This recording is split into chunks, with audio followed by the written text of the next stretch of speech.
DreAllDay.com. You're now tuned into the show where you learn the discipline to show up day after day to do the work, the confidence to put yourself out there boldly and authentically, and the mental toughness to continue showing up, doing the work, putting yourself out there, even when the success you've expected to achieve has yet to be achieved. And on top of all this, you get a huge dose of personal initiative.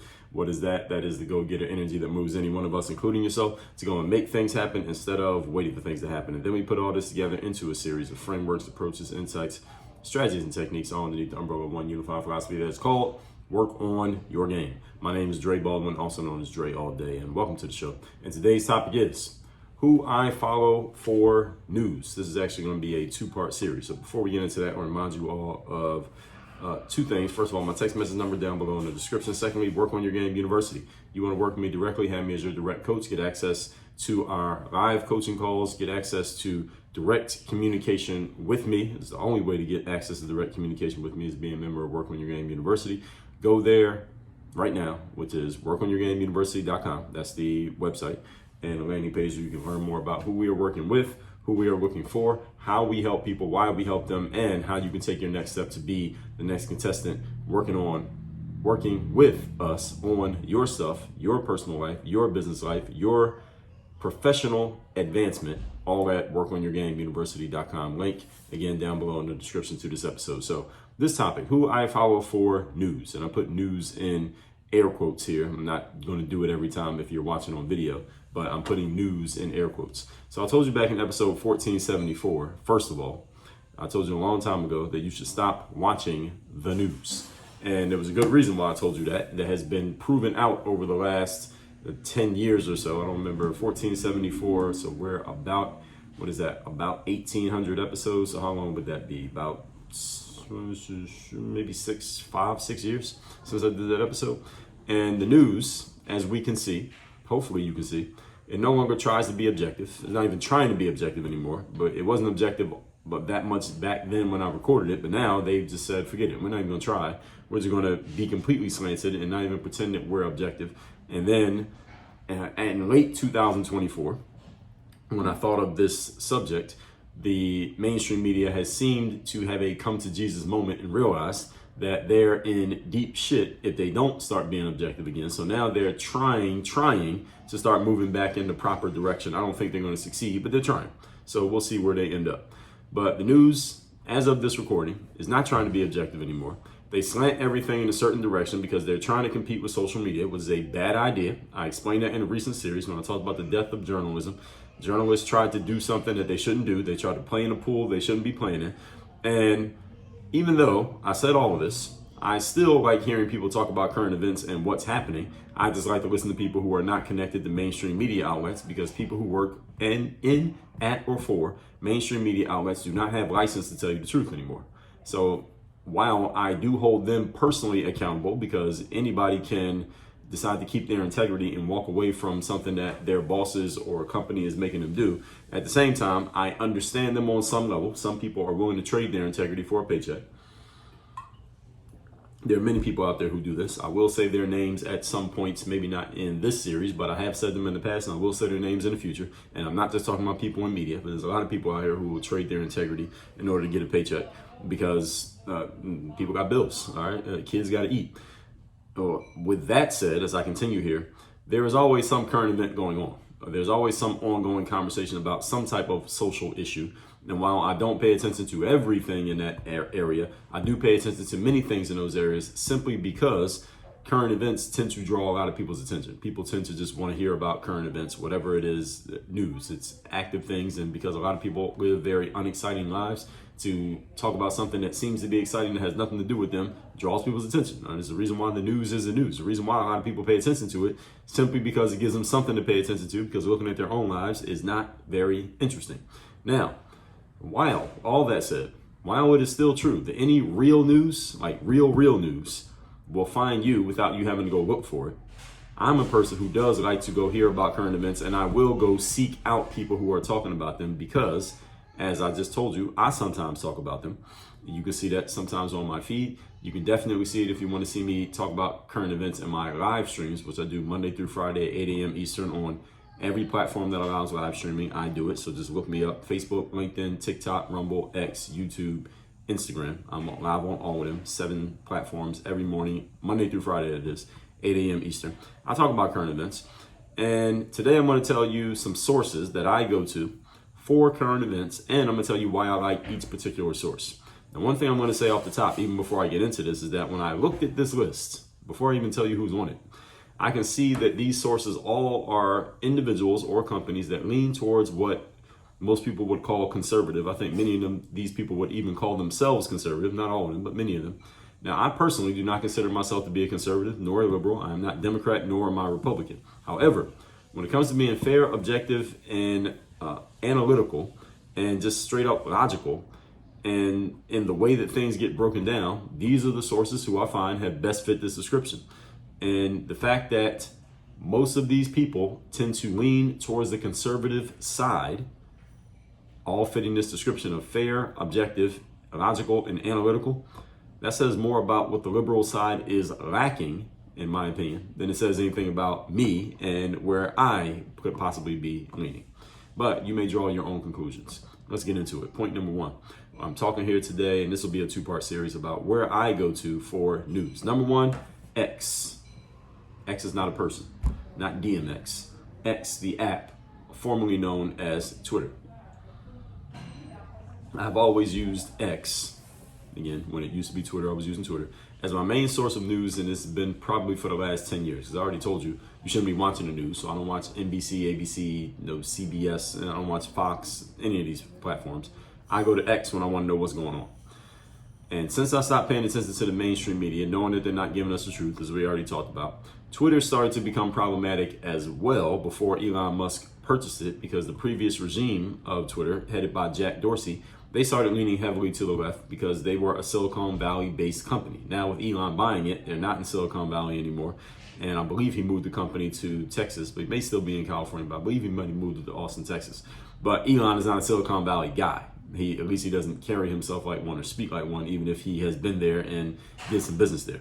And since he's taken over the platform, and Elon Musk, for those of you who don't know, he's the guy who heads Tesla and the SpaceX, I believe, last time I checked, is noted as the richest person in America. I believe that he is net worth wise, which is really just paper assets, but he's been noted as one of the richest people in America. He's come out as a clear conservative and a heavy supporter of Donald Trump and heavy MAGA himself, Elon Musk, and he runs X. And he has balanced this platform out. Now, it's not that the platform is more conservative and then liberals can't say anything. No, that's not how it works. It was the opposite direction, where liberals said a lot and conservative voices or any message that even supported or was neutral about the conservative approach was heavily suppressed on Twitter. I could tell that by the people I was following, what posts I was seeing, what I wasn't seeing, even things that I would say myself. Twitter was leaning heavily in the other direction. And even when Elon Musk purchased Twitter and changed it into X, he did a series, I forgot what he was calling it, but he did a series where he was releasing things that he found in the back end and in the algorithms and in the Slack channels of the people who ran Twitter before he took it over, and exposed that they were actively working with the United States government and actively in their own channels, this is the people who ran Twitter, keeping conservative voices basically what they call shadow banned or suppressed, and not allowing those voices to get engagement or get seen as much, while promoting voices from the other side of the political aisle. What Elon has done is balance out the platform so that it's pretty even now, which is the way it is supposed to be. Because what X is, it's the town square of the internet. And the town square is simply the place where everybody goes to meet up to talk about what's happening, why it's happening, who's doing it, and what we think about it. That's what X is, and that's the reason why it's my number 1 source of news. If I never watch TV again in my life, I can know what's going on simply by following X. And I don't watch TV. I don't even own a television. I know what's going on because of X. So even when Twitter was leaning in the other direction, I still liked it because it allowed me to see what everybody was talking about, or at least everybody's who I was allowed to see. And it let me know what I needed to know about. Now, it still serves that purpose today, while at the same time being more balanced between conservative and liberal positions, as I just explained. So my number 1 source, again, X, formerly known as Twitter. Moving on to point number 2. And today we are talking as part of a 2-part series, sources that I go to when it comes to news conversations. Number 2 is the Megyn Kelly Show. The Megyn is spelled Megyn Kelly. Now, Megyn Kelly, I don't know when I first came across her and her show. It might have been when I heard one of the other people on this list mention that he had been a guest on her show, and he said I was on the Megyn Kelly show, and then he played a clip from the show, and then I listened to it. I said, well, I like the person whose show he was on. I never heard of her, but let me go listen to her. But when I heard her, I liked her approach. I could tell that Megyn was a critical thinker. I could tell that she was trying to be as objective as possible, because no human being can be completely objective. She was trying to be objective. And I could tell she was also a very articulate speaker. All right, all of these things catch my attention. That when someone's a critical thinker, they're trying to be objective, and they're articulate and getting their points across continuously, it gets my attention. Megyn Kelly checked all three boxes. Because of this, I started listening to her show, because she has her own podcast, YouTube, etc., as many do that I'm going to mention here today. And I have not stopped listening since I started. I've liked listening to her talk about current events, usually every weekday. I've been listening to her, I don't know even when I started, but I've been listening to her consistently since I first found her. So it's been going on 2 or 3 years now. Now, Megyn is well known to many of you who follow the mainstream media. Now, I don't follow the mainstream media, so I didn't know anything about Megyn Kelly. I probably heard her name or seen her face at some point, but I did not know much about her. It didn't even register on my radar back when she had her infamous question that she asked of Donald Trump back in 2015, 2016, when he was first running for president. The question was, you can find this clip on YouTube, very popular clip, when she was saying, okay, Mr. Trump, this is before he was president, it has been said that you have said negative things about women, such as, and Megyn Kelly started reading off all these negative things that Donald Trump had been on the record as saying. They were taken out of context, but she started pointing them out and saying all these things and reading them. And you can see Donald Trump's facial expression changes as she's reading off this long question and listing all these things he said. And he interrupts her and says, only Rosie O'Donnell. And the crowd went crazy when he said that. And Megyn Kelly was actually not a Trump supporter. She was actually against Trump back then.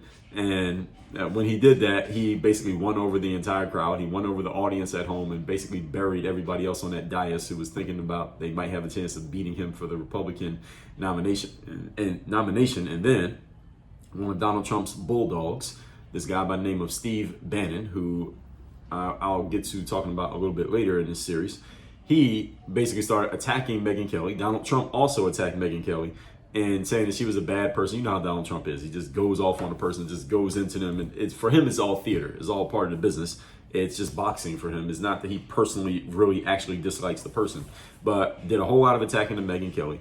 And she talks about this. She has talked about it, but and was staunchly against Trump on a personal level, and she again said herself that she wasn't a Trump supporter when he first came out. But over time, she has worked her way over to being more of a supporter of Trump, and she has admitted many times during this past election season that she did vote for Donald Trump and was happy that he won. And not so much that it was, part of it was, she said this herself, Trump had won her over, and they eventually became not friends, but professionally friendly after getting off to a rocky start there from that campaign situation, and because of Megyn's staunch dislike of what was happening on the left side of things politically, drove her towards Trump. Anyway, now many of you may know about Megyn not only from that, but also because she worked at Fox for many years. I had no idea who she was. She was at Fox. She also had worked at NBC before going independent. Now again, I had no idea that she even existed. I came to know her only since she's had her independent platform. And what I like about Megyn Kelly is that she does a great job of breaking down the day's news. She always brings in new and interesting guests. Every episode of her show, she has someone other than herself on the show as well. Whether it be, well, they can't even say. She has a whole bunch of different people she brings on the show. People I've never heard of, but she's put me on to a bunch of people who I like now that I know of them from being on her platform. So this is how I find a lot of people, just from the, the guest features of other people on someone's platform who I already know about. And they're always very informative. These people know their stuff, and of course, they're giving their opinions. But again, these people are trying to be logical, trying to be objective, and trying to be rational about it. And that's what I like about them. And these guests that she brings on, including Megyn herself, these people do real journalism. And the point of journalism is to find out what the truth is. That's the only point of journalism, is to find out the truth. And the truth is going out of style these days, but people like Megyn Kelly are keeping it on life support. So that's one of the reasons why I like listening to her show and her platform. moving on to point number 3. We are talking here today about places that I like to go for news sources, news information. Number 3 is Candace Owens. Now, Candace Owens, of the people I've mentioned so far, maybe actually of everyone I'm going to mention in this series, I'm looking through who else I'm going to mention in this series. I would guess, who do I have here? I would guess Candace Owens is probably the most polarizing person I'm going to mention in this series. And I'm mentioning her already, number 3. And these are in no particular order. Now, Candace Owens, for those of you who don't know, Candace Owens is a black female conservative who is from, I believe she's from Connecticut. Now she is based in Tennessee, Nashville, Tennessee. She is married to a white man. I'm bringing it up for a reason. And Candace Owens has a lot of enemies in the black population in the United States of America. A lot of black people do not like Candace Owens. At least people who are vocal about it don't like Candace Owens. They claim that Candace Owens is just she's anti-black, that she goes along with the conservative thing. She's been a supporter of Donald Trump from day one. She has a famous video that went viral that came out the day after the George Floyd viral video of him laying on the ground and what eventually led to his death back in 2020. Candace Owens came out with a viral video the very next day, I believe it was in 24, maybe 48 hours after George Floyd died, basically saying that George Floyd should not be treated as a hero because she started going into his background and finding out the times he had been within the legal system or part of the legal system for crimes that he had committed, which were all based in fact. But the fact that she came out so quickly when everybody else was like, oh my God, I can't believe they did that to this man. She came out and said, don't lionize this guy like he's some kind of hero because look at this. And that video went viral, and it was right on brand for Candace Owens because she's a person who is straight up. She just goes straight up and down and talks about things in tries to be objective, logical, analytical, rational, factual, and truthful way, even if it means she is stirring the pot or kicking over the hornet's nest, which she did there with the George Floyd thing, but that wasn't the first time she'd done it. This was not her first rodeo when she went and trashed the name of George Floyd after he had passed away. And because of this, she has a whole lot of enemies in the black community, in addition to the fact that she's married to a white guy. And the fact that she's a educated black woman. I don't know where she was educated at, but you can tell she's educated. A very articulate individual, very well spoken. And it was one other thing I was going to say about her. I can't remember what it was, but she's been strongly on the conservative side ever since I first found out who she was. First time I think I heard of her really was when I was following Kanye West on Twitter back then, and he posted, I like the way Candace Owens thinks. And I didn't know who Candace Owens was. And it drew a whole lot of attention because this was like the beginning of Kanye West going towards the conservative side. You remember the whole thing with Kanye with the MAGA hat on and going to the White House and hanging with Donald Trump and all of that. It was at the beginning of that. The genesis of that was when he said, I like the way Candace Owens thinks. I didn't know who Candace Owens was when he said it. So I've only known Candace through her time on independent platforms such as social media, YouTube, etc. Now, she technically was a member of the organization called the Daily Wire, which is headed by a guy named Ben Shapiro. Ben is not on my list here today, but I do like Ben's stuff generally, but he's not one of the main people on my list, but he's a honorable mention. Since I'm mentioning Daily Wire, that's his company, or he's one of the people at the company. It's not his company, but he's the face of the company. Let's just say it that way. Now, Candace was with those people at the Daily Wire, but was recently released from that organization.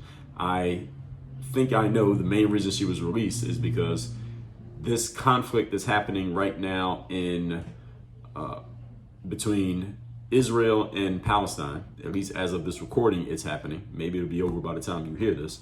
But that conflict that's happening, Candace Owens has been strongly stating that Israel is in the wrong. She's been pretty clear on that. And Ben Shapiro, who is he's the main face, the public-facing face of this company, Daily Wire. Ben Shapiro is well known to be a Jewish person. And Ben Shapiro has been on the other side of that argument, and he has more influence at the Daily Wire than Candace Owens has. Now, again, there are other people at the Daily Wire besides Ben Shapiro who are also in control, but he's the guy that we know him because he has his own platforms. He has his own platforms as well. And Candace being openly against Israel's actions, or at least how she sees them in this conflict, is probably the main reason why she's no longer with the Daily Wire. That's just my perspective on it, without going into much more detail on it, because I haven't really paid that much attention to their little conflict. But I do know that she's no longer with the Daily Wire. She's more independent. Now, her brand and message have only grown stronger since then, and I'm going to tell you specifically what she did. And this was the best work that I've seen Candace Owens do. In October of 2024, it was September into October 2024, not Kamala Harris, but Candace Owens started doing a deep dive on the heritage and background of Vice President and then presidential candidate Kamala Harris. And she put out a bunch of videos on YouTube. She was putting videos out like every day on YouTube, going into different aspects of Kamala Harris's background and finding out where is Kamala actually from, who her family is really, what's her real family tree, etc., etc. And she would put these videos out for almost a month straight. And damn near every video Candace put out, this is all on YouTube. All these videos did over 1 million views, all of them. And this is all happening while Candace Owens' YouTube channel was completely demonetized, probably because of the negative things she was saying about Israel and this Israel/Jewish people because of her position on the Israel-Palestine conflict. In other words, she wasn't able to monetize any of those videos she would put out on YouTube, i.e. make money from them, even though they were all getting 1 million views per video. And I'm saying all that to say this was some of the best work I've seen her do because she did what we call investigative journalism. So compare what Candace did here.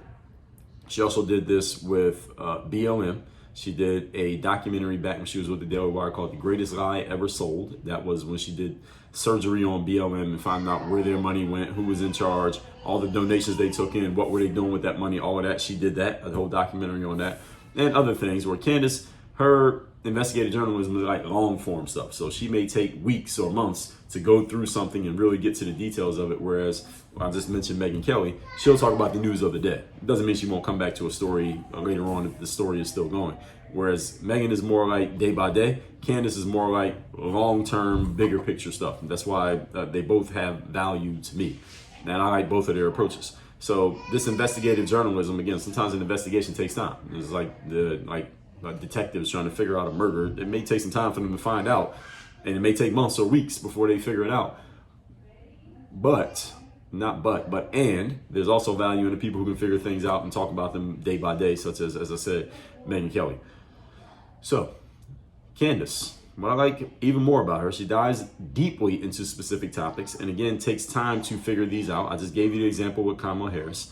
And she talk about international conflicts. She's done a lot about international stuff. She pays a lot more attention to geopolitics than I do, but I like learning about them from listening to her.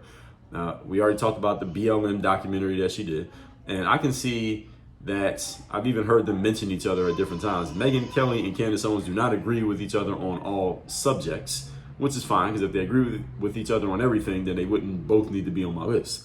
But they also have similar approaches to different outcomes and for different reasons. I mean, Megyn Kelly is a white woman from, I don't know where she's actually from. I know she's based in New York, and yeah, I know she's a white woman. And you have Candace, who's a black woman, who is, I believe, from Connecticut and now based in Tennessee, and they have taken completely different routes to get to where they are. But what I like about both of them, the similarities is that they're both very articulate. They both are doing actual journalism, which is trying to find out the truth. They are both very logical. They're both very rational and analytical, and they both are trying to be as objective as possible and get into the truth. And they both are pretty sharp-tongued women. I will say that. They both are pretty sharp with the way they communicate. Megyn Kelly's background is in law, as a matter of fact. Now that I'm thinking about it, she mentions it that she used to be a lawyer, and then she got into journalism. Candace's background is she's always kind of been doing what I'm talking about here.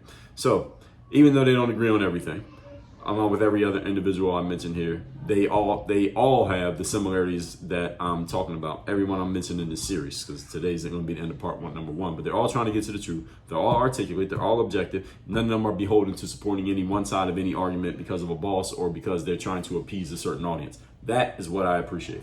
So with that said, let me recap these 3 points, and tomorrow we'll get into the rest of this. I got many other people that I'm going to mention. So what I'm talking about here is who I follow for news. This will be a 2-part series. And I don't need to give it the intro again. 3 entities that I mentioned here. Number 1 is X. This is the town square of the internet, now owned by Elon Musk, where you can find out what's going on and what everybody thinks about it on both sides of the aisle, or any side of a conversation. Number 2, Megyn Kelly. She has her own platform. She has her own podcast, YouTube channel, etc. She talks more about like day-to-day stuff, daily news things. And then you have number 3, Candace Owens, who does more investigative journalism, long-term stuff that takes a long time to kind of unfold over time. And I appreciate both of their approaches, and they have many similarities, even though they do not agree on everything all the time. All that said, tomorrow we'll get into part 2 of this series. With that said, workonyourgameuniversity.com. You want to become more articulate. You want to build your platform. You want to have an audience. You want to get yourself out there and start having fans of people who know you because of your work and the way you do it specifically. Go to workonyourgameuniversity.com. I will work with you. I will coach you. I will help you become that person with my direct help as your direct coach. Again, workonyourgameuniversity.com. Work on your game. Dre, all